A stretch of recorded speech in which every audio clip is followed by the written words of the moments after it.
नमस्कार दोस्तों, वेलकम। स्वागत है आप सभी का एक बार फिर से आर्य जंक्शन पर। मैं हूं घनश्याम और वर्ल्ड ज्योग्राफी की कक्षा में प्रशांत महासागर पर हम चर्चा कर रहे थे। चर्चा को आगे बढ़ाते हुए आज जो है हम प्रशांत महासागर में जो प्रमुख जल धाराएं हैं उन पर चर्चा करेंगे। तो जल धाराओं के निर्माण के जो प्रमुख कारण हैं उनको समझेंगे, कैसे इनकी स्थिति में परिवर्तन होता है उस पर बात करेंगे, ठंडी और गर्म जल धाराएं क्या होती है ये समझेंगे, और इसके अलावा बहुत से जो इसमें साइंटिफिक टर्म्स जो निहित हैं उन पर भी हम बात करेंगे। तो चलिए शुरुआत करते हैं और इस टॉपिक को भी आज हम कवर कर लेते हैं। तो जलधारा, सबसे पहले हमें यह समझना होगा कि जलधारा जो होती है वो क्या होती है। तो दोस्तों, चूंकि महासागर अथाह जल राशि है, इसमें बड़ी मात्रा में जल की उपलब्धता होती है और ये जल कोई एक स्थान पर ही विद्यमान नहीं रहता। ये जल जो है विभिन्न स्तरों पर एक स्थान से दूसरे स्थान की ओर प्रवाहित होता है, फ्लो होता है, जिसके पीछे बहुत से कारण हैं। और अगर इन कारणों को हम जानना चाहें तो हम एक लिस्ट बना सकते हैं पूरी, जिसमें ये कारण समाहित होते हैं। बहुत से कारणों में पहला कारण जो माना जाता है जिसकी वजह से ये सब होता है वो है पृथ्वी का गुरुत्वाकर्षण। तो पहला कारण हमारा हो जाता है गुरुत्वाकर्षण, क्योंकि गुरुत्वाकर्षण की वजह से पानी जो है उसको जो है नीचे की ओर खींचता है, तो इससे अपवेलिंग और डाउनवेलिंग जैसी गतिविधियां होती है। इसी तरह से हवा जो है या पवनें जो चलती है उनके और पृथ्वी के घूर्णन की वजह से जो कोरियोलिस फोर्स है उसकी वजह से भी जो है इस तरह से जल का प्रवाह एक स्थान से दूसरे स्थान की ओर होता है। पानी का घनत्व जो कि बदलाव होता है और लवणता, इन दोनों की वजह से, और जो तापमान में जो बदलाव है उनकी वजह से, ये प्रमुख कुछ कारण हैं जिनकी वजह से जो है ये धाराएं प्रवाहित होती है। अब धारा का प्रवाह भी जो है दोस्तों दो दिशाओं में होता है। ऐसा नहीं है कि आपको जो बाहर आप ये करंट्स पढ़ते हैं वो ही केवल हैं। इनके अलावा पानी दो तरह से प्रवाहित होता है। एक होता है आपका क्षैतिज प्रवाह। क्षैतिज प्रवाह जो है ये धाराओं के रूप में होता है, और दूसरा प्रवाह होता है लंबवत प्रवाह। लंबवत प्रवाह, अब लंबवत प्रवाह का मतलब है पानी जो है सतह से नीचे गहराई की ओर जाना और गहराई से ऊपर की ओर आना। क्षैतिज प्रवाह का मतलब होता है सतह पर ही पानी का एक स्थान से दूसरे स्थान पर जाना। तो अगर आप डेप्थ की ओर जा रहे हैं, अगर गहराई से पानी ऊपर आ रहा है और ऊपर से नीचे जा रहा है तो वो लंबवत प्रवाह है, और अगर पानी सतह पर ही एक स्थान से दूसरे स्थान पर जा रहा है तो उसे हम क्षैतिज प्रवाह कहते हैं। ठीक है, तो हॉरिजॉन्टल और वर्टिकल, क्षैतिज को क्या बोलेंगे हॉरिजॉन्टल और लंबवत को बोलेंगे वर्टिकल। इस तरह से पानी का बहाव यहां पर होता है। अब क्षैतिज गति जो होती है इसी को हम बोलते हैं धाराएं या करंट्स। ठीक है, जबकि जो ऊर्ध्वाधर प्रवाह होता है उसके लिए हम शब्द उपयोग करते हैं अपवेलिंग और डाउनवेलिंग। तो ये आपको थोड़ा सा ध्यान रखना है। कुछ स्थान ऐसे होते हैं जहां पर पानी की अपवेलिंग होती है, मतलब नीचे से पानी ऊपर की ओर बाहर निकलता है, और कुछ ऐसे स्थान होते हैं जहां पर डाउनवेलिंग होता है, अर्थात धाराएं आगे बहती हुई नीचे की ओर दबाव बनाती है और पानी ऊपर से नीचे की ओर जाता है। ये पूरी की पूरी जो प्रणाली है जिसमें पानी का स्थानांतरण एक स्थान से दूसरी जगह होता है, इसमें जो हीट है, जैसे चूंकि आप सभी जानते हैं कि सूरज का जो ताप होता है वो मूलभूत रूप से पानी की जो ऊपर की सतह है उसी को मिल पाता है। अगर हम समुद्र की सतह की बात करें तो समुद्र में मान लीजिए हम गहराई तक जाएं, मान लीजिए ये 1000 मीटर की गहराई है, ये 500 मीटर की गहराई है और ये बिल्कुल सतह है। तो क्या होता है, जो तापमान है या जो सूर्य की जो ताप की गर्मी है वो केवल शुरुआती ऊपर के 200-300 मीटर या 400 मीटर तक के एरिया पर ही जो है पानी को गर्म कर पाती है। अब जब लंबवत प्रवाह होता है तो पानी नीचे की ओर जाता है, तो ऐसे में ये ताप जो है इसका ट्रांसफर नीचे की सतहों पर भी हो पाता है। ठीक है, इसी तरह से कई जगह जहां पर बाहर तो बहुत ज्यादा तापमान है लेकिन अगर नीचे से पानी का ऊपर की ओर प्रवाह हो तो ऐसी परिस्थिति में क्या होता है, ऐसी परिस्थिति में यहां पर भी ऊपर भले ही कितना भी तापमान हो लेकिन पानी का तापमान सम बना रहता है, क्योंकि नीचे से ठंडा पानी ऊपर आ जाता है। क्योंकि ऊपर से जब हम नीचे जाएंगे तो तापमान में गिरावट तो होगी ही। आगे हम अभी पढ़ेंगे जो थर्मोक्लाइन होता है, तापमान में गिरावट कैसे होती है उस पर मैं बात करूंगा।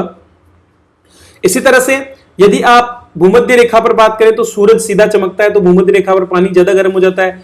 वहीं अगर हम ध्रुवों की बात करें तो ध्रुवों पर तापमान जो है कम होता है। सतह पर जो हमारी भूमध्य रेखा है वहां तापमान ज्यादा है, ध्रुवों पर कम है। तो कोई धारा अगर बहती हुई सतह इधर से भूमध्य रेखा से ध्रुवों की तरफ जा रही है तो वो यहां पर जो गर्म पानी होता है उसको ट्रांसफर कर देती है ध्रुवों की ओर। इस तरह से पानी के तापमान का बैलेंस यहां पर बना रहता है, क्योंकि बहुत ज्यादा ठंड होने पर भी जीव जिंदा नहीं रह सकते और बहुत ज्यादा गर्म पानी होने पर भी जीव जिंदा नहीं रह सकते। तो ये एक जो अजैविक प्रणाली है, अजैविक प्रणाली इसलिए है क्योंकि इसमें कोई जीवन का मामला नहीं है। ये पूरी की पूरी पृथ्वी के घूर्णन, हवाओं के चलने, तापमान, लवणता और घनत्व जैसी गतिविधियों पर निर्भर है। तो इन सभी की वजह से गर्मी का हस्तांतरण होता है, जैव विविधता जो है उसमें बदलाव होता है और पृथ्वी की जो जलवायु है उसको भी बनाए रखने में काम करता है। क्योंकि जब ये गर्म पानी किसी ठंडे तट के बाहर से निकलता है तो उस तट को बर्फ बनने से बचाता है, मतलब वहां पर बर्फ जमने को रोकता है। इसी तरह से जो ठंडी हमारी धाराएं जो चलती है महासागरों के पश्चिमी किनारों से, वे वहां पर मरुस्थल के लिए उत्तरदायी होती हैं। तो ऐसी बहुत सी चीजें हैं जो इनसे निर्धारित होती है और इसीलिए इन धाराओं का महत्व भी है और इसीलिए हमको ये धाराएं पढ़नी भी पड़ती है। अब किसी भी धारा की दिशा जो है जिधर वो बह रही है और उसकी ताकत, उसको बहुत सी चीजें जो है प्रभावित करती है। जैसे कि धारा कितनी गहराई पर बह रही है, जिस तटरेखा के नजदीक वो धारा बह रही है उस तटरेखा की डिजाइन कैसी है, ठीक है, बाकी अन्य धाराओं से वो कैसे इंटरेक्शन करती है, ये सारी चीजें इनकी ताकत को और इनकी डायरेक्शन को प्रभावित करती है। चलिए आगे बढ़ते हैं और बात करते हैं धाराओं के प्रकार के बारे में कि धाराएं जो है वो कितने प्रकार की होती है। तो मूलभूत रूप से दोस्तों जो हम धाराएं पढ़ती हैं वो दो प्रकार की धाराएं कहलाती है। दो प्रकार होते हैं धाराओं के, आप ठंडा और गर्म पे मत जाना, अभी उस पर बाद में बात करेंगे। पहले जो दो प्रकार हैं वो है, एक तो होती है सतही धारा जिसको हम बोलते हैं सरफेस करंट, ठीक है, जो कि पानी की ऊपरी सतह पर बहती है, ठीक है। इसके बाद में दूसरी होती है डीप वाटर करंट या फिर गहरे पानी की धाराएं।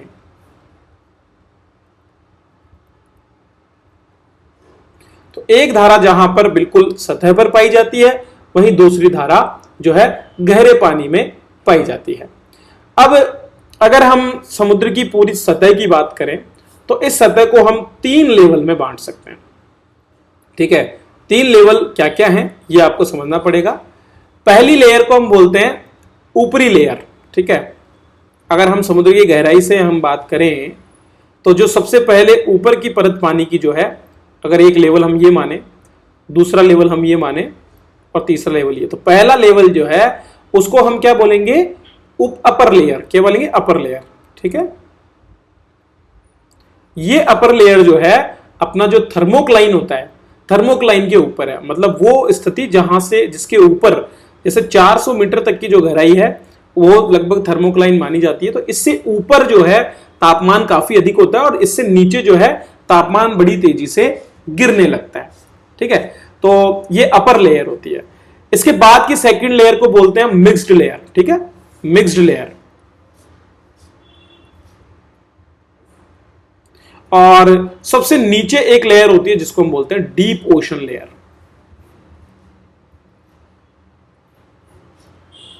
ये 3 लेयर्स जो है हमको देखने को मिलती है। तो ये जो 3 लेयर्स हैं इनमें अलग अलग तरह से जो है पानी का बहाव होता है। वर्तमान में हम जिन लेयर के बारे में बात करेंगे उनको हम अपर लेयर के रूप में ही जानते हैं। जो ऊपरी सतह पर बहने वाली धाराएं उन्हीं के बारे में हम बात करेंगे। अब ये जो अपर लेयर और ये जो डीप ओशन लेयर है, इनका हम जो विभाजन करते हैं वो दरअसल हम उस कारण के आधार पर विभाजित करते हैं जिसकी वजह से धाराएं प्रवाहित होती है। धाराएं या तो पवनों की वजह से प्रवाहित होती है, हवाओं की वजह से। तो कारण देखिए धाराओं के, कारण में पहला कारण है, पहले कारण को हम जानते हैं पवनों की वजह से, जो पवनें बह रही है उनकी वजह से, तो बोलते हैं विंड ड्राइवन।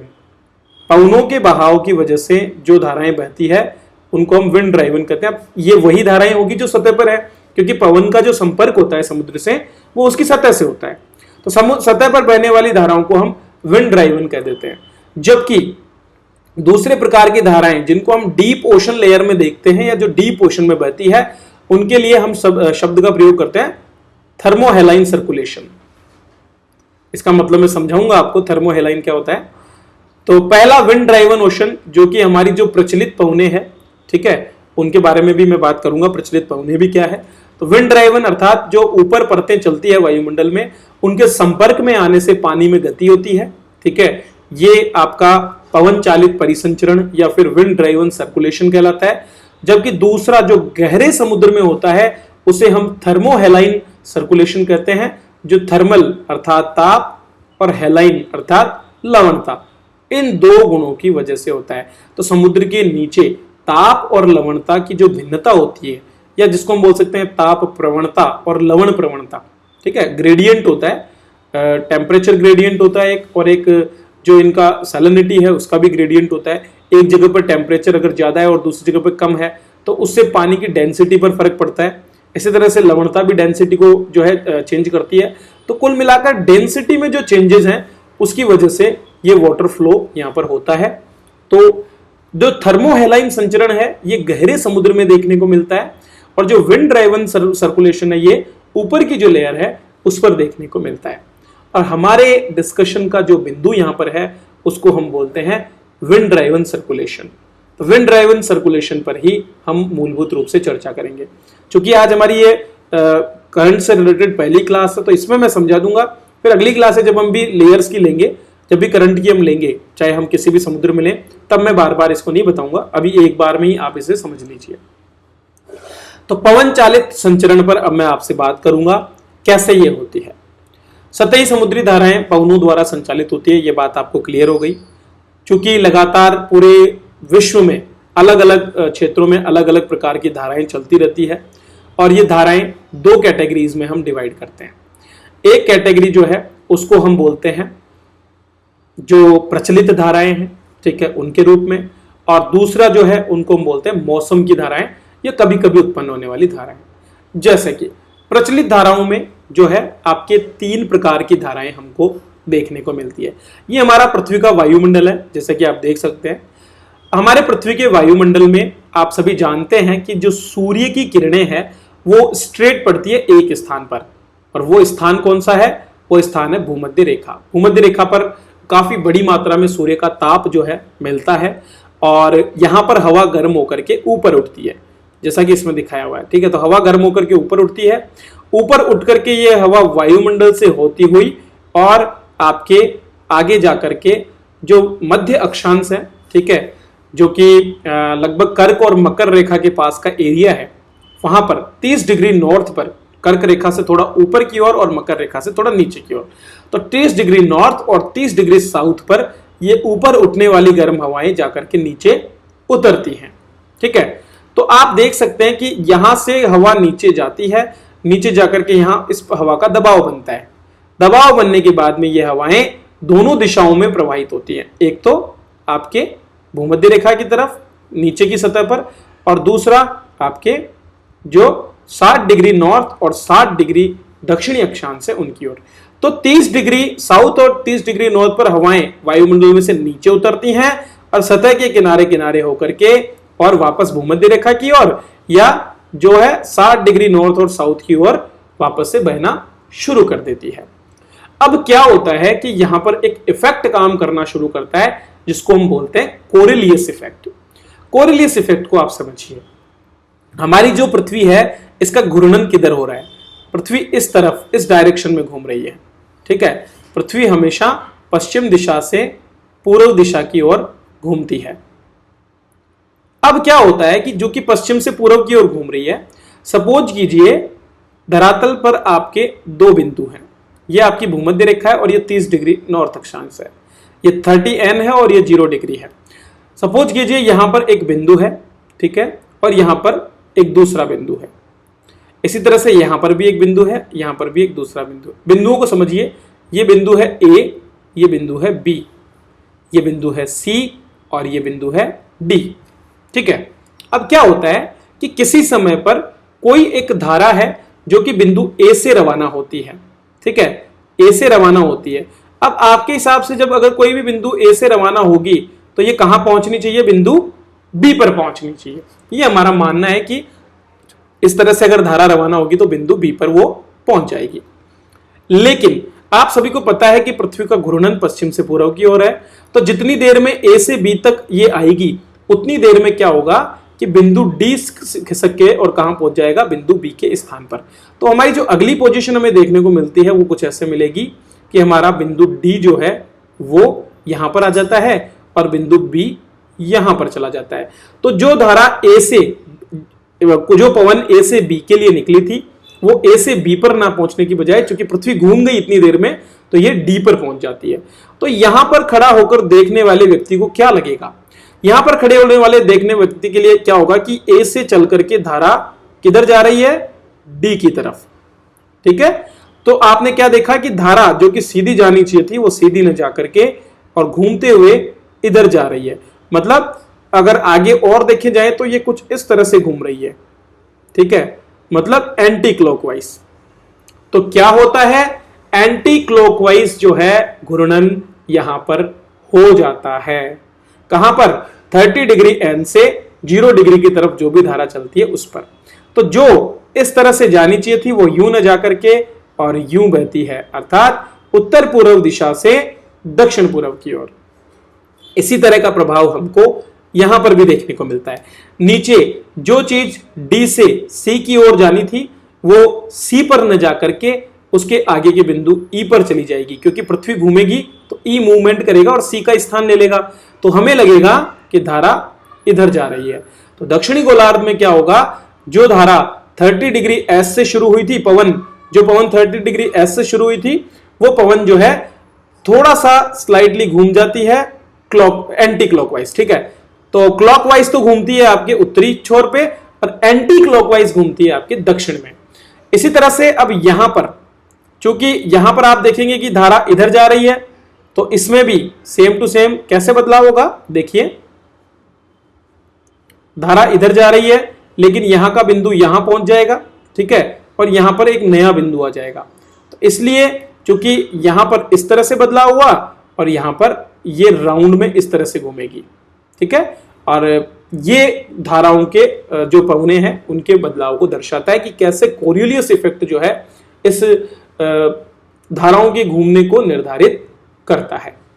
ठीक है, चलिए, तो आपने क्या देखा कि ये पवने जो कि नॉर्थ और साउथ में 30 डिग्री से रवाना हो रही हैं, वे जब भूमध्य रेखा पर पहुंचती हैं तो क्रमशः ये क्लॉकवाइज और एंटी क्लॉकवाइज घूम जाती है और इनकी दिशा हमको ऐसे लगता है कि पूर्व दिशा से पश्चिम दिशा की ओर इनमें गति हो रही है। इनको हम बोलते हैं नॉर्थ ईस्टर्ली ट्रेड पवने और साउथ ईस्टर्ली ट्रेड पवने। ये व्यापारिक पवनों के नाम से जानी जाती हैं और ये आकर के मिलती हैं कहां पर, हमारे भूमध्य रेखा पर। दरअसल ये भूमध्य रेखा पर न मिलकर के भूमध्य रेखा से थोड़ा उत्तरी छोर, थोड़ा उत्तर में 5 डिग्री उत्तर में मिलती हैं और ये 5 डिग्री उत्तर वाला क्षेत्र कहलाता है इंटर ट्रॉपिकल कन्वर्जेंस जोन। अर्थात जो ट्रॉपिक्स हैं, ट्रॉपिक कौन सा, ट्रॉपिक ऑफ कैंसर और ट्रॉपिक ऑफ कैप्रिकॉर्न, इन दोनों के जो हवाएं यहां से रवाना हुई हैं वे आकर के यहां पर मिलती है, कन्वर्जेंस इनका यहां पर होता है। और ये उत्तर में क्यों है, क्योंकि उत्तरी गोलार्ध में भूमि की अधिकता है तो क्षेत्र ज्यादा गर्म होता है और इसीलिए ये जो कन्वर्जेंस जोन है ये थोड़ा सा उत्तर की ओर खिसक जाता है। तो ये लगभग 5 डिग्री से 10 डिग्री नॉर्थ जो है उस पर मिलता है हमको, जो अक्षांश है उस पर ये मिलता है। थोड़ा सा इंटरटॉपिकल कन्वर्जेंस जोन उत्तर दिशा में हमको देखने को मिलता है। तो इंटरटॉपिकल कन्वर्जेंस जोन या आईटीसी-जेड क्या है, आईटीसी-जेड एक काल्पनिक रेखा है जहां पर हम मानते हैं कि हमारे ट्रॉपिक्स से चलने वाली जो व्यापारिक पवने हैं वो आकर के कन्वर्ज होती हैं और फिर यहां से ऊपर की ओर उठती हैं।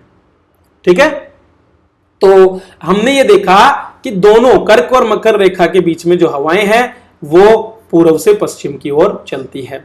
इसके विपरीत 30 डिग्री से 60 डिग्री के बीच में ये हवाएं पश्चिम से पूर्व की ओर चलती है, जिसका कारण मैंने कोरियोलिस इफेक्ट के रूप में आपको बता दिया है। ठीक है, और इसी तरह से इसके बाद फिर से हवाएं जो हैं वो 60 डिग्री से पोलर की तरफ अगर हम जाएं तो वहां पर उनका घुमाव फिर से जो है विपरीत हो जाता है और ये पूर्व से पश्चिम की ओर चलती है। तो आई होप ये चीज आपको बिल्कुल क्लियर हो गई होगी कि कैसे ये सब काम करता है। चलिए, इसके बाद में मैं आपको कुछ और चीजें बताना चाहूंगा। देखिए, ये पूरे विश्व का अगर हम मैप देखें तो इसमें हवाएं कुछ इस तरह से चल रही हैं। हमारे जो अक्षांश हैं कर्क और मकर, इनके बीच में हवाएं हमेशा पश्चिम से पूर्व से पश्चिम की ओर चलती हैं, जबकि उच्च अक्षांशों पर ये हवाएं पश्चिम से पूर्व की ओर चलती है। हम इसको इसलिए पढ़ रहे हैं क्योंकि जब हम धाराएं पढ़ेंगे तो हमें ये पता चल जाएगा कि हमारी धाराएं क्यों उस दिशा में घूम रही हैं। ठीक है, चलिए, तो यहां तक आपको ये सब क्लियर हो गया होगा। तो कॉरियोलिस प्रभाव कैसे इसे इफेक्ट करता है, कैसे इस पर प्रभाव डालता है, वो मैंने आपको बता दिया। अब बात करते हैं थर्मोहेलाइन संचरण की। थर्मोहेलाइन संचरण को भी हम समझ लेते हैं। थर्मोहेलाइन संचरण में जो है गहरे समुद्र में जो घनत्व है और जो तापमान प्रवणता है उसकी वजह से चेंजेज होता है। वहां पर तापमान प्रवणता की वजह से गहरे पानी में पानी की बहुत तीव्र धाराएं चलती हैं और उनको हम बोलते हैं कन्वेयर बेल्ट। कन्वेयर बेल्ट क्यों बोलते हैं? क्योंकि आप सभी जानते हैं कि जितने भी पोषक तत्व और जितने भी भारी चीजें होती है वो जाकर समुद्र के पैंदे में बैठती है। गहरे पानी में चलने वाली ये धाराएं क्या करती है, ऐसी अमूल्य बहुमूल्य जो चीजें होती है और जो पोषण तत्व होते हैं इनको एक क्षेत्र से दूसरे क्षेत्र पर ले जाने में मदद करती है। तो मान लीजिए गहरे समुद्र में दक्षिण अमेरिका में कोई जमाव है, उसको अगर गहरे समुद्र में कोई यहां से ले जाकर के और ऑस्ट्रेलिया के तट के पास में जमा कर देगा तो फिर बाद में जो अपवेलिंग की प्रक्रिया है वहां से पानी ऊपर की ओर आएगा और इन पोषक तत्वों को ऊपर ले आएगा। तो जैसे कन्वेयर बेल्ट एक स्थान से दूसरे स्थान पर सामान लेकर जाती है, वैसे ही जो गहरे पानी में चलने वाली जो तरंगे होती है वो क्या करती है, एक जगह से दूसरे जगह पर सामान लेकर जाती है। दूसरा, इनको हम जो है सबमरीन रिवर भी कहते हैं, जो गहरे पानी में चलती है, जो कि थर्मोहेलाइन संचरण की वजह से होती है। सबमरीन रिवर इसलिए बोलते हैं क्योंकि इनको पहचाना नहीं जा सकता, आज तक भी जो है इनको ढंग से पहचाना नहीं गया है। भाई ऊर्ध्वाधर गति को तो आप देख सकते हो, अपवेलिंग डाउनवेलिंग तो हमको पता चल जाती है, लेकिन जो नीचे गहराई में जो डीप ओशन में धाराएं चलती है उनको हम देख नहीं पाते हैं। उनके लिए अब वर्तमान में एक आर्गो नामक प्रोजेक्ट चल रहा है, तो वो प्रोजेक्ट जब कंप्लीट होगा उसके बाद में मतलब रोबोट्स के माध्यम से पानी के नीचे जाकर के शोध किया जा रहा है। मैंने करंट अफेयर्स में भी आपको ये पढ़ाया था, तो ये काम उसमें वहां पर हो रहा है। सो आई होप आपको ये दोनों तरह की थर्मोहेलाइन और इसके साथ में ही जो आपका विंड ड्राइवन सर्कुलेशन है वो क्लियर हो गया होगा। ठीक है, चलिए अब हम बात करते हैं थोड़ा सा और थर्मोक्लाइन के बारे में। समुद्र के तापमान में कैसे बदलाव होता है। ऊपर की सतह का तापमान सबसे ज्यादा होता है क्योंकि वहां पर सूर्य का प्रकाश सीधा पड़ता है।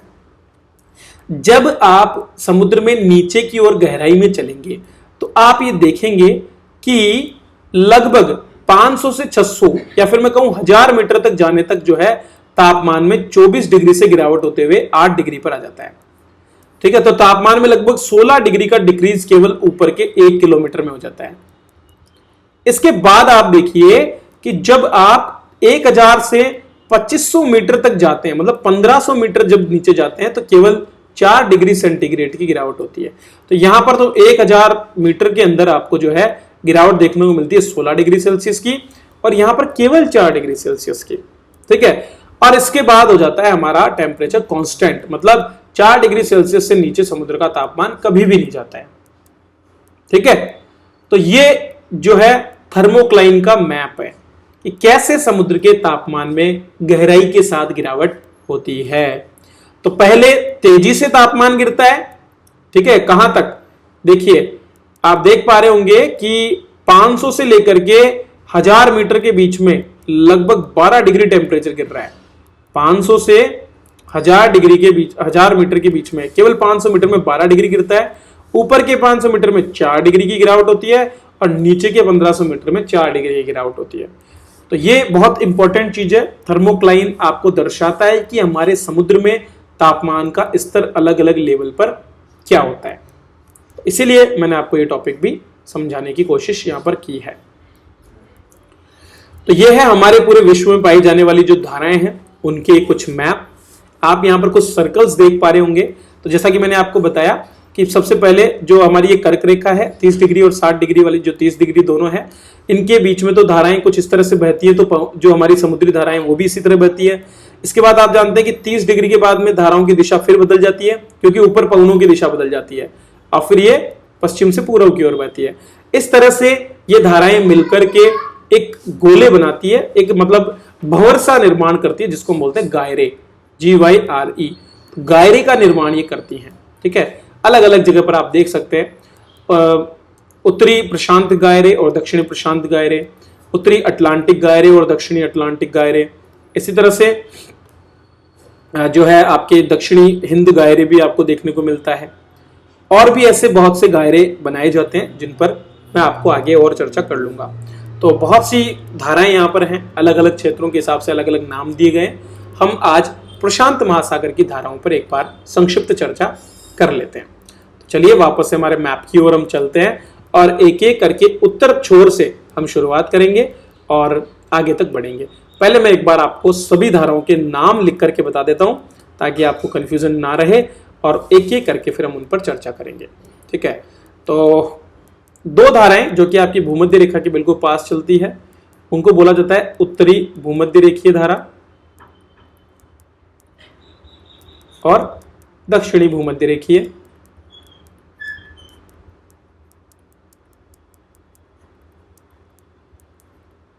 ठीक है, इसके बाद में इन दोनों के बीच में चलती है काउंटर इक्वेटोरियल करंट, काउंटर भूमध्य रेखीय।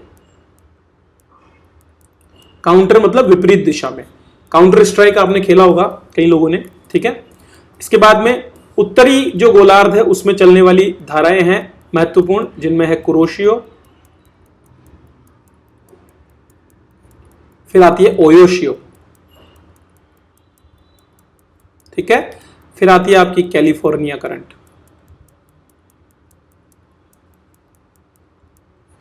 अगर हम दक्षिण में चलें तो दक्षिण में फिर आपके आती है जो करंट है उनमें ईस्ट ऑस्ट्रेलियन करंट, पूर्वी ऑस्ट्रेलिया। ठीक है, पूर्वी ऑस्ट्रेलिया धारा, और उसके बाद में आती है आपकी पेरू करंट या जिसको हम हम्बोल्ट धारा भी बोलते हैं, और अंत में दक्षिण में होती है आपकी अंटार्कटिक सर्कमपोलर करंट जो पोल के चारों तरफ चलती है, इसलिए हम बोलते हैं इसको सरकम पोलर। ठीक है, तो ये आपके अलग अलग धाराएं हैं जिन पर मैं आज चर्चा करने वाला हूं। चलिए तो तैयार हो जाइए, शुरुआत करते हैं हमारी पहली धारा के साथ जो है उत्तरी और दक्षिणी भूमध्य रेखीय धाराएं। चलिए तो अभी हम यहां पर आ जाते हैं। जैसा कि आप चित्र में देख पा रहे होंगे, ये हमारे इक्वेटर जो है इसके उत्तर में, अब आप देखिए ये है आपकी, यहां पर ये देखिए ये क्या है, ये है आपकी ट्रॉपिक ऑफ कैंसर, कर्क रेखा। ठीक है, और इसके थोड़ा सा नीचे यहां पर आप देख सकते हैं ये आपकी है इक्वेटर। ठीक है, वो ट्रॉपिक ऑफ जो है ये कर्क रेखा है और ये आपकी भूमध्य रेखा। इन भूमध्य रेखा से थोड़ा सा उत्तर दिशा में आपको दिख रहा होगा कि यहां पर पानी का प्रवाह जो है 3 लाइनों के रूप में हो रहा है। ये ही हमारी उत्तरी भूमध्य रेखीय धारा है। अब इसको मैं बोलूंगा NEC, नॉर्थ इक्वेटर करंट। क्या बोलूंगा? NEC, north equatorial current. ठीक है, इसके बाद में आप देख रहे होंगे यहां पर भी एक धारा बह रही है। ठीक है, इसी तरह की 3 धाराएं हैं, इनको हम बोलते हैं SEC, मतलब साउथ इक्वेटोरियल करंट। और इनके बीच में से जो 2 धाराएं बह रही है, इन दोनों के लिए हम जो सवाल नाम लेते हैं उसको क्या बोलते हैं? Counter equatorial current, CEC। ठीक है, तो counter equatorial current, north equatorial current और साउथ इक्वेटोरियल करंट। अब आप देख रहे हैं कि इनमें से ज्यादातर धाराएं जो है प्रशांत महासागर में जो भूमध्य रेखा है उसके उत्तर की ओर है। ऐसा क्यों? तो मैंने आपको बताया था कि जो ITCZ है, जहां पर कन्वर्जेंस होता है, जहां पर हवाओं का कन्वर्जेंस होता है, वो कहां पर स्थित है? वो लगभग 5 से 10 डिग्री उत्तर में होता है भूमध्य रेखा के।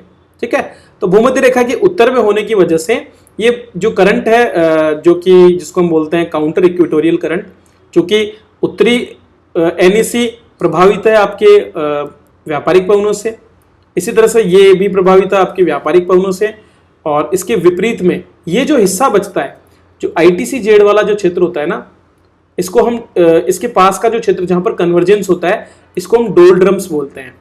क्या बोलते हैं? डोल्ड्रम्स या अश्वक्षांश। इस एरिया में क्या होता है ना, हवाएं बिल्कुल शांत होती है, किसी तरह की कोई हवाएं नहीं चलती है। ठीक है। तो इसीलिए यहां पर पृथ्वी का जो घूर्णन है उसके प्रभाव में आकर, क्योंकि पृथ्वी पश्चिम से पूर्व की ओर घूम रही है, इसीलिए उसके प्रभाव में आकर के जो पानी है वो पश्चिम से पूर्व की ओर बहता है, क्योंकि इस पर पृथ्वी के घूर्णन का ही प्रभाव है, बाकी कोई और प्रभाव नहीं है। जीरो जो ITCZ के दोनों तरफ का 5-5 डिग्री का जो एरिया है, उस एरिया पर किसी तरह का कोई ऊपर की हवाओं का प्रभाव नहीं होता, पवनों का, क्योंकि यहां पर हवाएं ऊपर की ओर उठती है। यहां पर हवाओं की क्षैतिज गति है ही नहीं। यहां पर उत्तरी NEC और SEC, सॉरी, जो हमारी व्यापारिक पवनें हैं, उत्तरी और दक्षिणी व्यापारिक पवनें, वो आकर के कन्वर्ज होती हैं, फिर यहां पर हवा ऊपर की ओर उठती है गर्मी की वजह से, तो यहां पर कोई भी क्षैतिज पवनें नहीं चलती, हॉरिजॉन्टल पवनें नहीं चलती। इसीलिए पृथ्वी जिस दिशा में घूमती है उसी दिशा में पानी का प्रवाह हमको यहां पर देखने को मिलता है।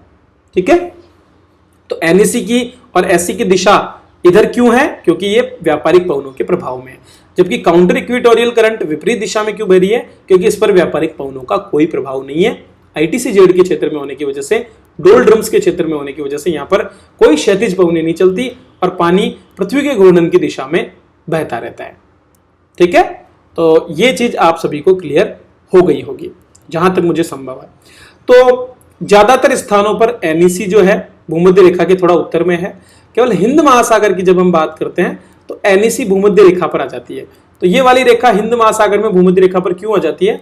क्योंकि भूमध्य, देखिए मैं आपको जस्ट दिखाई देता हूं कि क्या होता है हमारा हिंद महासागर में। जब हम हिंद महासागर की ओर बढ़ते हैं, चलिए हिंद महासागर में हम चलते हैं, तो हिंद महासागर में क्या है, उत्तर की छोर पे जो है ना आपको बहुत सा भूमि क्षेत्र मिलेगा। प्रशांत में और अटलांटिक में ऐसा नहीं है। तो भूमि क्षेत्र होने की वजह से ही जो है ना ये करंट्स जो हैं ये आपके बिल्कुल इस इक्वेटर के पास वाले क्षेत्र से होकर के बहती है। ठीक है, आई होप आपको ये चीज बिल्कुल क्लियर हो रही होगी। जस्ट अ मिनट,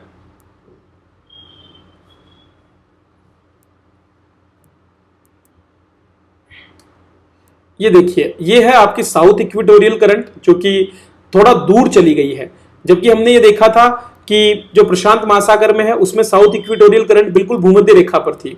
इसी तरह से जो आप counter equatorial current, equatorial counter current जो देखेंगे वो आपके बिल्कुल भूमध्य रेखा पर है, जबकि वहां पर हमने देखा था भूमध्य रेखा से थोड़ा ऊपर की ओर थी। तो यहां पर ITCZ थोड़ा नीचे है और जो है पानी को चूंकि बहाव चाहिए, तो बहाव तो धरातल से होगा नहीं, ये तो स्थल क्षेत्र से तो होगा नहीं, जल क्षेत्र से होगा। तो उत्तर की ओर आप जानते हैं कि 6 डिग्री तक तो हमारा जो है भारत का ही क्षेत्र माना जाता है। कोलंबो जो श्रीलंका है ये 6 डिग्री तक विस्तारित है, तो इसके नीचे से होकर ही धाराएं जो है वो बहती है। ठीक है, और यहां पर तो आपको नॉर्थ इक्वेटोरियल करंट दिखाई भी नहीं देगी, क्योंकि नॉर्थ इक्वेटोरियल करंट यहां पर हमें विजिबल ही नहीं है। ठीक है, इस क्षेत्र में नॉर्थ इक्वेटोरियल करंट बहती ही नहीं है, केवल साउथ इक्वेटोरियल करंट जो है वही यहां पर बहती है और काउंटर इक्वेटोरियल करंट बहती है। इसके अलावा इसकी विपरीत दिशा में हमारे यहाँ मानसून करंट जरूर बहती है, जिसको हम इंडियन मानसून करंट के नाम से जानते हैं। तो लैंड एरिया होने की वजह से यहाँ पर हमको ये नॉर्थ इक्वेटोरियल करंट देखने को ही नहीं मिलती। लेकिन अगर हम फिर से अगर अटलांटिक में जाते हैं तो अटलांटिक में वापस से हमको ये विजिबल होती है। ठीक है, जैसा कि आप देख सकते हैं यह है आपकी नॉर्थ इक्वेटोरियल करंट, कर्क रेखा के बिल्कुल पास में चली जाती है। इसके बाद में आप देखते हैं यह है आपकी कैरेबियन करंट, और इसके बगल में आपको देखने को मिलती है, जस्ट अ मिनट, ये देखिए साउथ इक्वेटोरियल करंट। तो साउथ इक्वेटोरियल करंट यहां पर भी भूमध्य रेखा पर है, प्रशांत में भी भूमध्य रेखा पर थी, और नॉर्थ इक्वेटोरियल करंट कर्क रेखा के पास में थोड़ा सा हमको मिलती है। ठीक है, तो ये एक अंतर आपको देखने को मिलेगा। प्रशांत में और अटलांटिक में थोड़ा सा उत्तरी छोर पर आपको मिलता है, उत्तरी गोलार्ध में ये करंट्स मिलती है सारी की सारी। जबकि अगर आप हिंद महासागर में आएंगे तो हिंद महासागर में आने के बाद में आप देखेंगे कि साउथ इक्वेटोरियल करंट जो है वो भूमध्य रेखा से नीचे की ओर चली जाती है, जबकि दोनों बाकी जो हमारे समुद्र हैं उनमें ये भूमध्य रेखा के ऊपर होती है। तो उसका कारण है ITCZ की स्थिति। ITCZ की स्थिति और जो लैंड एरिया है वो इसको प्रभावित यहाँ पर करता है। तो नॉर्थ इक्वेटोरियल करंट जो है वो पश्चिम से चलने वाली धारा है, पश्चिम की ओर चलने वाली धारा है, और ज्यादातर भूमध्य रेखा के पास स्थित होती है, लेकिन स्थिति इसकी थोड़ी सी 5 डिग्री से 20 डिग्री नॉर्थ में होती है। ठीक है, NEC किससे चलती है? उत्तरी गोलार्ध में जो व्यापारिक हवाएं चलती है उनकी वजह से इसका प्रभाव होता है। दक्षिणी गोलार्ध में भी इसी की तरह व्यापारिक हवा की गति चलती है जिसको हम साउथ इक्वेटोरियल करंट कहते हैं, और इनके बीच से कौन सी चलती है, इनके बीच से चलती है हमारी ईसीसी, इक्वेटोरियल काउंटर करंट। ठीक है, अब देखिए ये जो तीनों हैं इनका प्रभाव क्या है। इन तीनों करंट का सबसे बड़ा प्रभाव है इस क्षेत्र में मौसम का निर्धारण करना। आप में से कई छात्रों ने अल नीनो सदर्न ऑसिलेशन के बारे में पढ़ा होगा। ठीक है, क्या बोला मैंने, अल नीनो दक्षिणी दोलन। अल नीनो दक्षिणी दोलन एक प्रकार की स्थिति होती है जिसमें इन धाराओं का जो प्रवाह है वो बहुत कुछ निर्धारित करता है।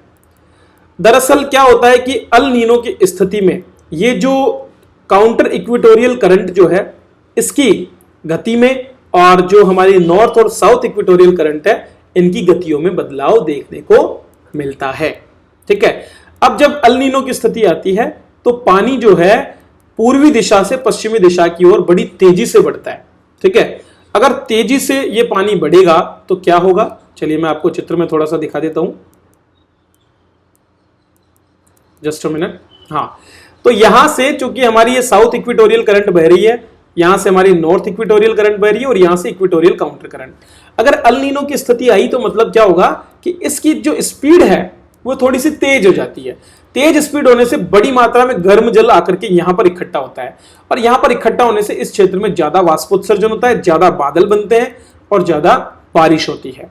ठीक है, तो यहां पर ये क्या करता है, मानसून की गतिविधियों को बढ़ा देता है। ऑस्ट्रेलिया के लिए यह स्थिति काफी बेहतर होती है।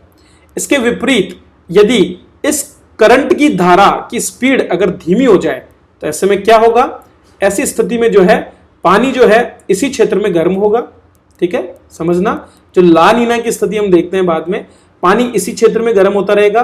ठीक है, करंट की स्पीड धीमी हो गई, पानी यहां आते आते और ज्यादा गर्म हो जाएगा, यहीं से पानी भाप बनेगा और यहीं पर बादल होकर के यहीं पर बारिश होना शुरू हो जाएगी।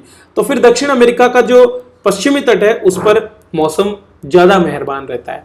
तो ला नीना की स्थिति इस तरह से ऑस्ट्रेलिया जो है उसके और जो पेरू के तट हैं उनके बीच में प्रभावित करती है मौसम को, और इसका प्रभाव आगे चल करके भारतीय मानसून पर भी पड़ता है, क्योंकि इंडियन डाइपोल, जो इंडियन ओशन में जो डाइपोल बनता है, द्विध्रुव बनता है, उस पर भी प्रभाव पड़ता है। ये द्विध्रुव जो है कहां से काम करता है ये भी मैं आपको बता देता हूं।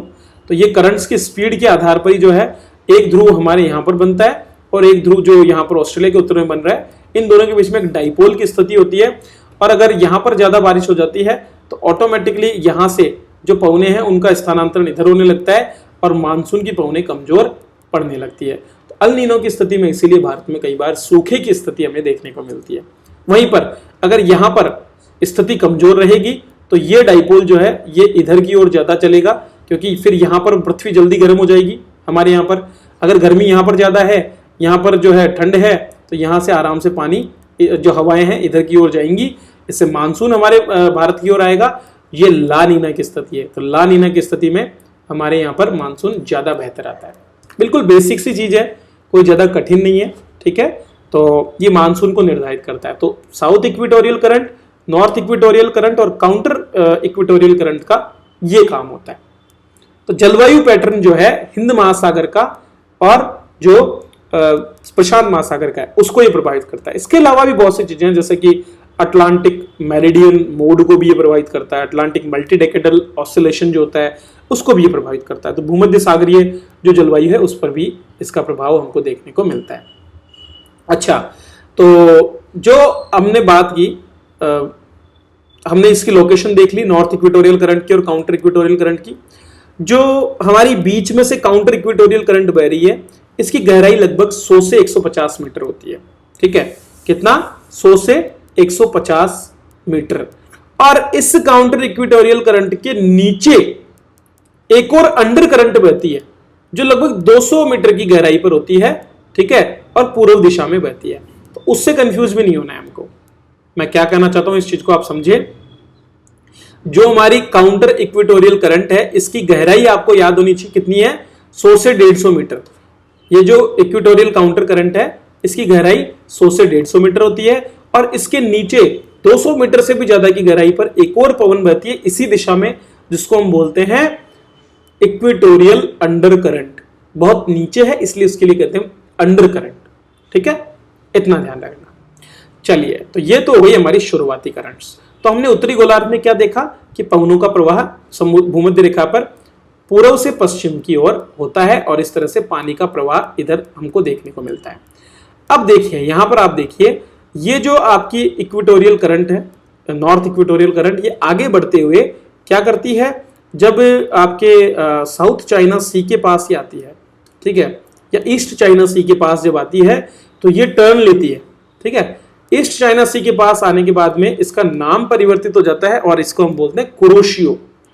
तो दरअसल फिलिपाइन सी को पार करने के दौरान, या फिर मैं कहूं, हाँ बिल्कुल, फिलिपाइन सी से जब ये गुजरती है, ये आपका फिलिपाइन सी का एरिया है, यहां से जब ये करंट इधर गुजरती है तो यहां से गुजरते समय ये अपना नाम चेंज कर लेती है। नाम इसलिए चेंज हो जाता है क्योंकि एरिया चेंज हो गया। ठीक है, और यहां पर इसको बोला जाता है कुरोशियो करंट, क्योंकि ये गर्म पानी को लेकर आ रही है, भूमध्य रेखा के नजदीक गर्म पानी है। अब एक और चीज आपको क्लियर करनी पड़ेगी, गर्म धारा और ठंडी धारा किसे कहते हैं। अब ये बार बार आपको देखने को मिलेगा। जो हमने अभी बात की नॉर्थ इक्वेटोरियल करंट के बारे में, साउथ इक्वेटोरियल करंट के बारे में और काउंटर इक्वेटोरियल करंट, ये तीनों ही क्या है, गर्म धाराएं हैं।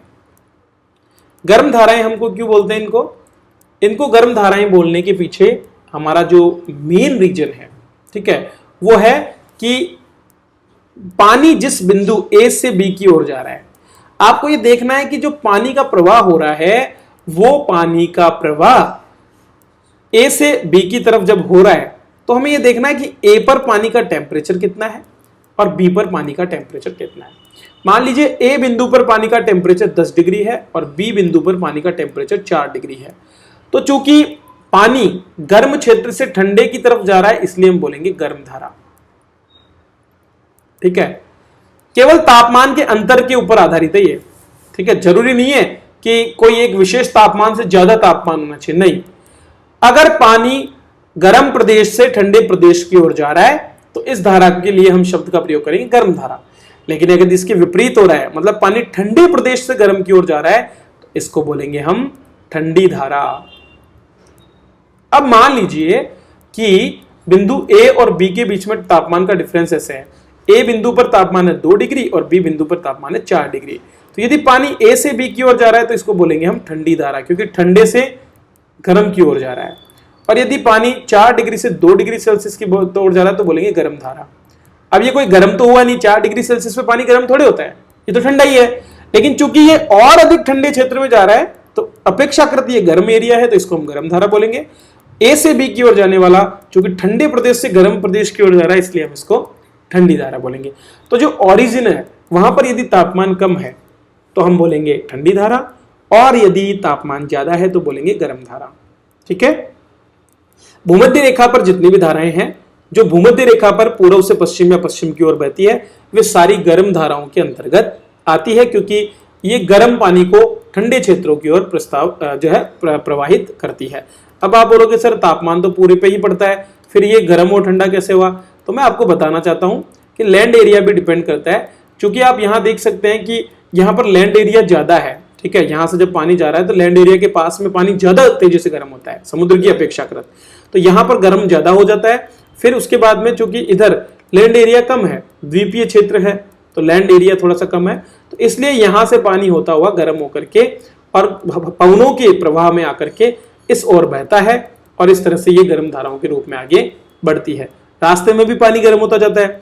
इसके बाद में चूंकि आगे जब पानी आगे बढ़ता है, यहां तक बढ़ने के बाद में सामने जो महाद्वीपीय क्षेत्र आ जाता है, उसके वजह से पानी अब चूंकि यहां पर वापस से जो पछुआ पवने हैं उनके संपर्क में आता है। 30 डिग्री से 60 डिग्री में वेस्टर्लीज बहती है, विपरीत हो जाती है धारा की दिशा, क्योंकि मैंने आपको बताया था पवनों की दिशा भी यहां पर विपरीत हो जाती है। और इसीलिए फिलीपीन सी के पास आते आते पानी की दिशा बदल जाती है।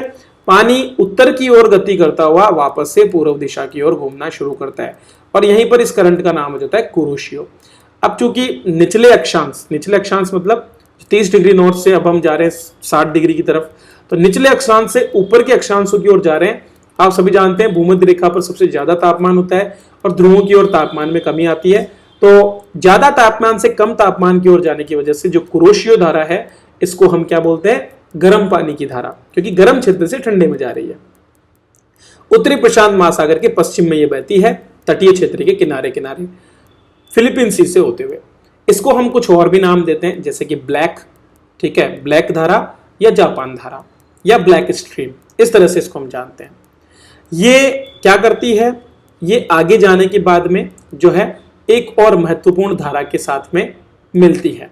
और ये धारा कहां से आ रही है, ये धारा आ रही है आपके बिल्कुल अंटार्कटिका से। दरअसल क्या होता है, अंटार्कटिका से बेरिंग स्ट्रेट को पार करके और पानी की एक ठंडी धारा चलती है, ठीक है, इसको हम बोलते हैं ओयोशियो। मैंने आपको बताया था, देखिए यही तो चीज है, आपको ये ध्यान रखना पड़ेगा कि हवाओं की दिशाएं कहां से कहां की ओर है। अभी मैंने आपको जब पहले जो सेल बताए थे हवा के, उसमें मैंने आपको बताया था यहाँ पर हवाएं व्यापारिक पवनें कुछ इस तरह से बह रही हैं, इसके बाद में हवाओं की दिशा फिर जो है 60 डिग्री तक इस तरह हो जाती है और फिर वापस ध्रुवों से हवा की दिशा इस तरह से होती है, ठीक है। तो यहाँ पर जो ये हवा की दिशा है, ये हवा की दिशा क्यों होता है ऐसा, मैंने आपको बताया, यहाँ से हवाएं गर्म होती है, ऊपर उठती है, वातावरण में संचरण करती है और वापस से यहाँ नीचे उतरती है, ठीक है, और फिर वापस से इधर की ओर बहती है। तो ये एक सेल पूरा होता है, इसको बोलते हैं हम हेडली सेल, चक्र एक पूरा होता है, ठीक है। इसी तरह से यहां से हवाएं नीचे उतरती हैं, फिर ये इधर की ओर बहती हैं, 60 डिग्री पर जाती है, 60 डिग्री पर वापस हवाएं ऊपर उठती है, ठीक है, इस तरह से, और फिर ये वापस एक राउंड कवर करती है, इसको बोलते हैं हम फेरल सेल, ठीक है। तो यहां पर भी अब हवाएं ऊपर उठ रही है, तो इसी तरह से यहां पर भी हवाएं ऊपर उठती है और एक पोलर सेल का निर्माण करती है। तो पोल पर क्या होता है, हवाएं नीचे उतरती है, ठीक है, इस तरह से। तो यह हवाएं पोल से 60 डिग्री की ओर आती है, दिख रहा है ना ये इशारा, ये देखिए, तो पोल से हवाएं किधर आती है, 60 डिग्री की ओर आती है, और चूंकि मैंने आपको बताया था कोरोलियस इफेक्ट की वजह से ये हवाएं इसी तरह से घूमती हैं, ठीक है। चलिए, तो जो ओयोशियो धारा है, ये धारा जो है कहां से बहती है, आपके अंटार्कटिक क्षेत्र से बेरिंग स्ट्रेट से होती हुई बाहर निकलती है, और बाहर निकल के और आपका जो सी ऑफ ओखोस्टक है उसकी ओर आगे बढ़ती है, ठीक है। एक धारा इनमें से सी ऑफ ओखोस्टक के होकर के तटीय प्रदेश से होकर सखालिन द्वीप समूह होकर बहती है, जबकि दूसरी धारा आगे बढ़ करके और आपकी जो नीचे से आने वाली कुरोशियो धारा है उसमें मिल जाती है, ठीक है। तो ओयोशियो को ठंडी धारा इसलिए बोल रहे हैं क्योंकि ठंडे क्षेत्र से गर्म क्षेत्र की ओर आ रही है, उच्च अक्षांश से निम्न अक्षांश की ओर ये आती है।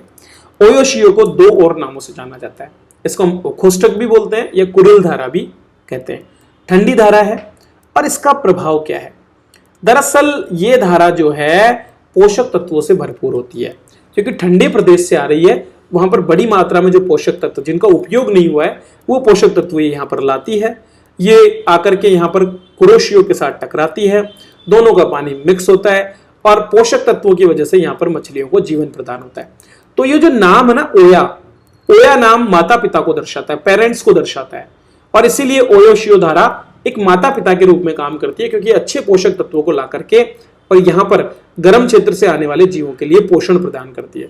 तो ये जो एरिया है ना, ये एरिया यहाँ पर बड़ी मात्रा में मछली के क्षेत्र हैं, ठीक है। तो यहाँ पर मछलियां पकड़ने का काम भी बहुत होता है इन द्वीप समूह में और इस आसपास के एरिया में, क्योंकि पानी का मिक्सचर हो रहा है। उत्तरी क्षेत्र से ओयोशियो धारा बड़ी मात्रा में पोषक तत्वों को ला रही है, तो ये इस तरह के क्षेत्र जो है वो पोषक तत्वों से समृद्ध क्षेत्र माने जाते हैं, यहाँ पर समुद्री जीवों को संरक्षण मिलता है।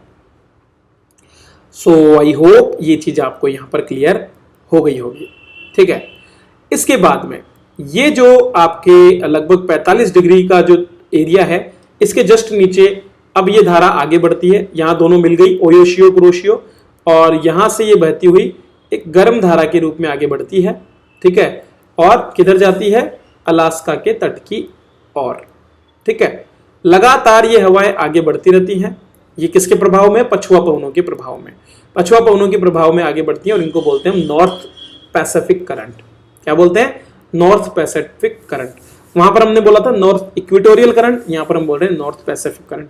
इसकी दिशा कहां से है, पश्चिम से पूर्व की ओर। क्यों, क्योंकि ये 45 डिग्री नॉर्थ पर है, जहां पर पछुआ पवनों का प्रवाह है। यह भी एक प्रकार की गर्म धारा ही है, ठीक है। चलिए आगे बढ़ने के बाद में ये जो गर्म धारा है अलास्का के तट को जमने से रोकती है। देखो यहां से घूम जाती है ना आगे, ये गर्म धारा आगे घूमती हुई अलास्का के तट के पास से गुजरती है और इस एरिया को जमने से भी रोकती है और इसका एक हिस्सा नीचे की ओर बढ़ता है, ठीक है, और यहां पर इसका नाम बन जाता है कैलिफोर्निया करंट। अब देखो ये 45 डिग्री से किधर जा रही है, 45 डिग्री से जब ये भूमध्य रेखा की तरफ जा रही है तो निश्चित रूप से ये ठंडे क्षेत्र से गर्म क्षेत्र की ओर जा रही है, इसीलिए अगली करंट को हम बोलते हैं ठंडी करंट, और यह है कैलिफोर्निया करंट। तो कैलिफोर्निया करंट जो है, ये कैलिफोर्निया करंट ठंडे पानी की करंट मानी जाती है, ठीक है। क्या बोला जाता है इसको? ठंडे पानी की करंट कहा जाता है। अच्छा, कैलिफोर्निया करंट जब उत्तर की ओर गई अलास्का के पास से, तब हमने इसका नाम रख दिया अलास्का करंट। ये भी याद रखना, जो नॉर्थ पैसिफिक करंट है ये दो भागों में बट गई।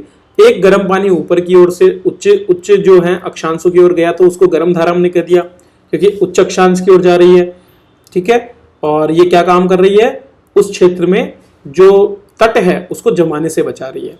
और दूसरी जो धारा है वो कैलिफोर्निया के सहारे सहारे भूमध्य रेखा की ओर वापस चलती है और इसको हम बोलते हैं कैलिफोर्निया करंट। अब ये कैलिफोर्निया करंट का काम क्या हुआ? कैलिफोर्निया करंट का काम है इस क्षेत्र में ठंडे मतलब चूंकि ठंडी धारा के रूप में है तो इस क्षेत्र में जो मरुस्थलीय परिस्थितियां है ना उनको ये विकसित करती है। तो ये जो क्षेत्र है यहाँ पर एक मरुस्थलीय आपको दिख रहा होगा, ज्यादा ग्रीनरी नहीं दिख रही है, ठीक है। तो ये डेजर्ट बन रहा है यहाँ पर, देखो सोनारन डेजर्ट आपको दिख रहा होगा ये। तो ये सोनारन डेजर्ट का निर्माण होने के पीछे कारण इस प्रवाह का भी होना है। आप पूरे विश्व में चले जाइए, जो उत्तरी उच्च अक्षांश है और जो दक्षिणी उच्च अक्षांश है मध्य में, वहां पर आपको पश्चिम क्षेत्र में मरुस्थल देखने को मिलते हैं। ये मरुस्थल इन ठंडी धाराओं की वजह से होते हैं।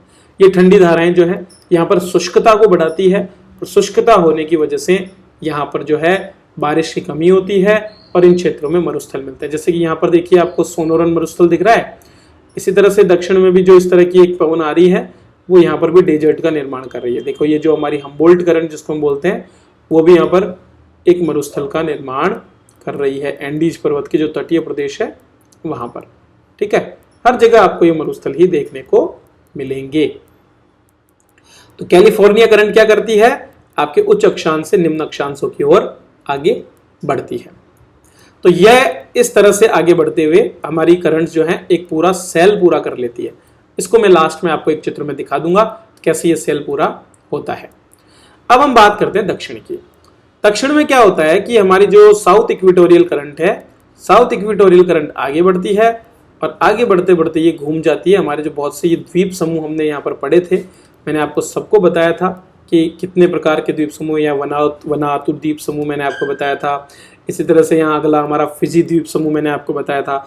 तो वनातु और फिजी द्वीप समूह के बीच से एक जो हिस्सा है वो आगे बढ़ता है गर्म पानी का, और एक हिस्सा जो है यहां देखिए इन द्वीपों को पार करते हुए जो न्यू गिनिया द्वीप समूह है उसके बगल से आगे बढ़ता है। ये हमारी यहाँ पर ईस्ट जो करंट है वो ईस्ट ऑस्ट्रेलियन करंट के नाम से जानी जाती है। तो जो साउथ इक्वेटोरियल करंट आ रही थी वो आगे बढ़ते हुए यहाँ से घूम करके और ये न्यू गिनिया के तट से होकर के और फिर ऑस्ट्रेलिया के तट के सहारे सहारे आगे बढ़ती है। पूरे ऑस्ट्रेलिया के तट के सहारे ये देख लीजिए आप, ठीक है। यहाँ से होकर के ये ऑस्ट्रेलिया के तट के सहारे सहारे आगे बढ़ रही है। बड़ी तेजी से ये गति करती है और जो मैंने आपको शुरुआत में कहा था ना कि फाइंडिंग नीमो मूवी में सिडनी की ओर वो जाती है, ठीक है। सिडनी कुछ हमारा इधर पड़ता है, मेलबोर्न, ये सिडनी देखिए, तो यहाँ तक वो आती है। तो वो इसी करंट के सहारे प्रशांत महासागर से होती हुई इसी करंट के सहारे इस क्षेत्र में वो आती है। तो ये बहुत तेजी से आगे बढ़ती है और ये यहाँ के जीवों के लिए क्या करती है? एक मार्ग का काम करती है। EAC या ईस्ट ऑस्ट्रेलिया करंट दक्षिण पूर्वी ऑस्ट्रेलिया तट के साथ जो उष्ण कटिबंध के जीव हैं, उष्ण कटिबंध कौन सा है? भूमध्य रेखा वाला क्षेत्र। यहां से जीवों को एक मार्ग प्रदान करती है, उनको बहुत तेजी से तैरने के लिए ये मार्ग देती है, ठीक है। परिवहन मार्ग के रूप में ये काम करती है। ये जो धारा है ये आगे जाकर के और दो भागों में बढ़ जाती है। एक धारा यहीं से वापस हो जाती है, ठीक है, और न्यूजीलैंड के तट की ओर बढ़ती है, जबकि दूसरी धारा जाकर के एक नीचे सरकम पोलर करंट है, अंटार्कटिका सरकम पोलर करंट, उसमें मिल जाती है। अंटार्कटिका सरकम पोलर करंट क्या है? दरअसल हमारा जो अंटार्कटिका है इसके चारों तरफ जो है पश्चिम से पूर्व की ओर एक करंट बह रही है जिसको हम बोलते हैं अंटार्कटिका सर्कमपोलर करंट। बड़ी तेजी से ये करंट यहाँ पर बहती है।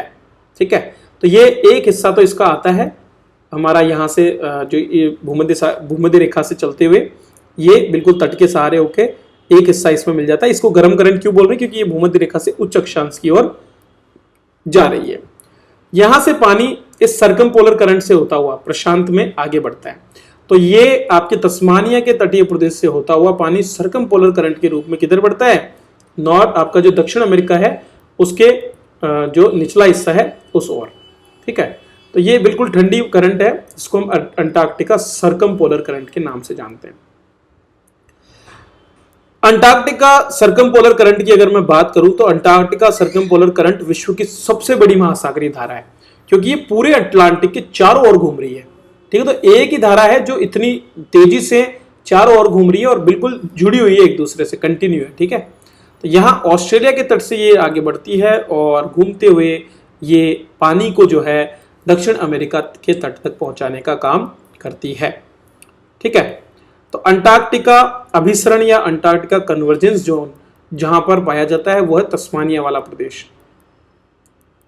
यहां पर आकर के ईस्ट ऑस्ट्रेलियन करंट इसमें मिल जाती है और कुछ भाग इसका जो है पहले ही आगे बढ़ जाता है, जो कि आगे जाकर के इसमें मिलता है। तो जो दो करंट आ रही थी वो कुछ तो द्वीपों से पहले और कुछ द्वीपों के बाद में, इनको सबको हम एक ही नाम से जानते हैं, एक ही नाम से ये आगे बढ़ती हैं, ईस्ट ऑस्ट्रेलियन करंट के रूप में हम इनको देखते हैं।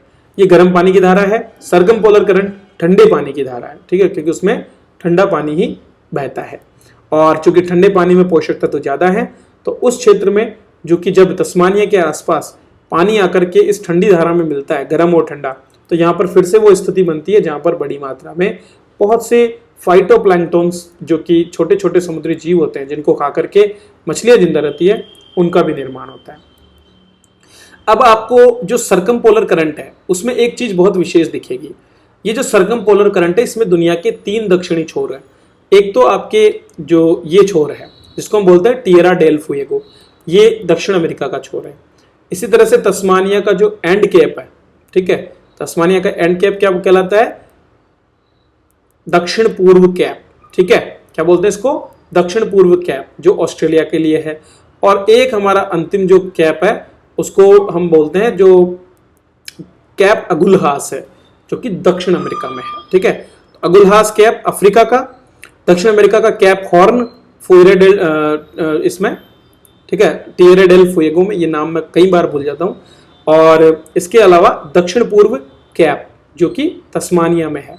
ये 3 बिंदु इस सर्कमपोलर करंट के अंदर समाये हुए हैं, तीनों वहां से गुजरते हैं। ठीक है, तो ये पानी इन तीनों को टच करते हुए निकलता है। आगे बढ़े तो अब आ जाते हैं हम दक्षिण अमेरिका के तट की ओर। जो अगली हमारी करंट है उसकी बात कर लेते हैं। अब ये जो सर्कमपोलर करंट है इसी में से कुछ पानी टर्न लेता है, ठीक है, और टर्न लेकर के जो हमारा दक्षिण अमेरिका के इसके तट के सारे भूमध्य रेखा की ओर बढ़ता है और इसे हम बोलते हैं हम्बोल्ट करंट।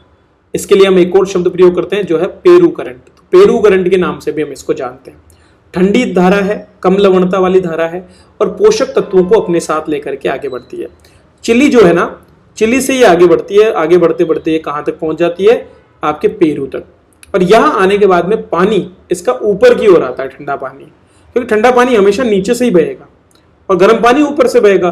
ठंडा पानी ऊपर की ओर आता है और यहां पर फिर क्या होता है? बड़ी मात्रा में फाइटोप्लैंक्टन बनते हैं और बड़ी मात्रा में मछली भी यहां पर पकड़ी जाती है। तो जहां पर भी ठंडे पानी की अपवेलिंग हो रही है जिस भी एरिया में, जैसे कि आपके जापान के तट के पास जापान सागर में कुरोशियो ओयोशियो मिलती है, वहां पर हो गया। इसी तरह से यहाँ पर ये बाहर निकलता है ठंडा पानी और इक्वेटोरियल करंट से मिलता है, तो यहाँ पर भी ये ठंडा पानी पोषक तत्व लेकर आता है और यहाँ पर लगभग दुनिया की 18 से 20% मछलियां पकड़ी जाती है। कहां पर? इस पेरू के तट के पास में, लीमा पेरू जो एरिया है इसके पास में बड़ी मात्रा में मछलियां भी पकड़ी जाती है, क्योंकि ठंडे पानी के साथ मछलियां आती है, यहाँ पर फाइटोप्लैंक्टन होता है, उनको खाने के लिए आती हैं और इस तरह से मछलियों का उत्पादन यहाँ से सबसे ज्यादा किया जाता है। अब बारी आती है हमारे 2 गायरेज की। ठीक है, 2 गायरे मतलब 2 गोले जो कि यहाँ पर बनते हैं। तो इन दोनों गोलों को मैं आपको समझा देता हूं, ये गोले कैसे बनते हैं, ये गायरे क्षेत्र, ये भंवर क्षेत्र कैसे निर्मित होते हैं, वो हम एक बार देख लेते हैं। दरअसल दोस्तों क्या है, हमारी ये धाराएं हैं इक्वेटोरियल करंट, ठीक है। चलिए अभी हम इनको एक बार देख लेते हैं किस तरह से ये बन रहा है पूरा का पूरा। तो शॉर्ट में मैं आपको बता देता हूं, नॉर्थ इक्वेटोरियल करंट, ठीक है। इसके बाद में कुरोशियो करंट, ओयोशियो करंट, इसको हम क्या बोल रहे हैं, नॉर्थ पैसिफिक करंट। इसके बाद में ये आपकी अलास्का करंट आ गया और ये आपका कैलिफोर्निया करंट। तो यहां पर ये Kuroshio current, north Pacific current, California current और नॉर्थ इक्वेटोरियल करंट, ये सब मिलकर के एक गोल क्षेत्र बना रही हैं और इसको हम नाम देते हैं नॉर्थ पैसिफिक गायरे, ठीक है। इसी तरह से दक्षिण में भी हमारा ये साउथ इक्वेटोरियल करंट हो गया, इधर की ओर बह रहा है। इसके बाद में ये ईस्ट ऑस्ट्रेलियन करंट के साथ में मिलती है। यहाँ से आपका सरकमपोलर करंट है, ठीक है, अटलांटिक सरकमपोलर करंट। और फिर यहाँ से आपका आ जाता है हम्बोल्ट करंट या फिर जो है आपकी पेरू करंट। ये सब मिलकर के एक गोला फिर से बना रहे हैं और इस गोले की दिशा है ये वाली, ठीक है, एंटी क्लॉक, और ये है क्लॉकवाइज।